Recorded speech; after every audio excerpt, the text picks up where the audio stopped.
Suppose this day is all that's left. Suppose wherever you come from, you won't have time to return there and say bye-bye and how will you use your time? If you have this attitude, that kind of earnestness, I think a lot of things will change, and so much for better. Nothing to carry over, no account for tomorrow, everything today is possible. What is possible? What would be possible? The majority says if you go through heartbreak, if you're on your knees because your life is falling apart, rush out as quickly as possible. What I've discovered is stay in as long as possible, because difficulty is growth in wolf's clothing. Every problem that we have can be looked at two ways. We can look at it as a difficulty to get rid of, or we can look at it as a message from our true selves. Any problem comes along not in order to make our life miserable, but actually in order to make our life less miserable. And the suffering that it imposes is an attempt to wake us up. And if we wake up, we'll have a reason to be grateful. I'll get to it tomorrow. I'm like, who promised you that? Right? I'll get to it a month from now. I'm like, who promised you that? We live our lives and we feel as if we're promised something.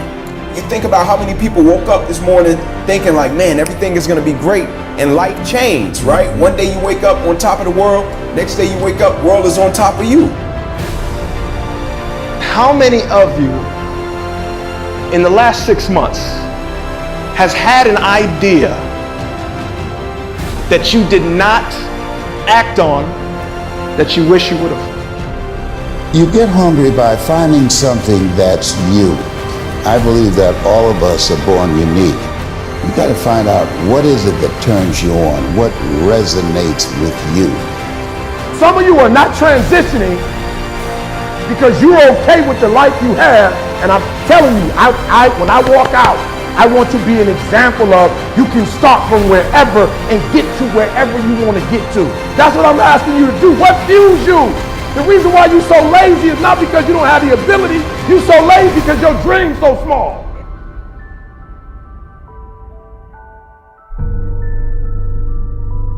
When you break, you have the opportunity to show the world, the whole world, what you are really made of. So if you break, the fight isn't over.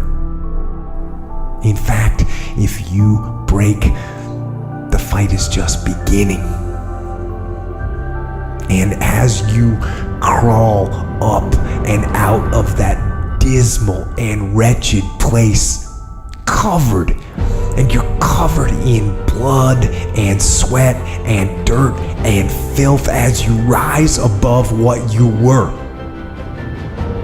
And as you take the form of who you are supposed to be, you will see that in the very act of standing up, in the very act of fighting on, you will become and you will remain unbroken. When you go for a walk with someone, something happens. Either you adjust to their pace or they adjust to your pace. Whose pace have you adjusted to? There are people right now who are working who don't want to work. There are people who hate their jobs. They keep getting up to do it. Why? Because it's simple, it's easy, it's routine, it's guaranteed. You be a huge favor, guys. Take full advantage of this opportunity and make your dreams become a reality. Find your vision and follow it. If you don't have a goal, if you don't have a vision, you just drift around. You're not going to be happy. This is why it is so important to have that vision. When you want to succeed as bad as you want to breathe, then you'll be successful.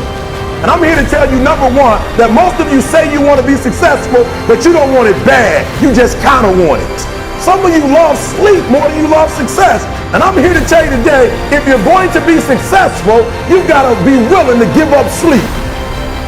You have to eat the dream. You have to sleep the dream. You have to dream the dream. You have to see it when nobody else sees it. You have to believe it when you cannot see it. You gotta be possessed with the dream.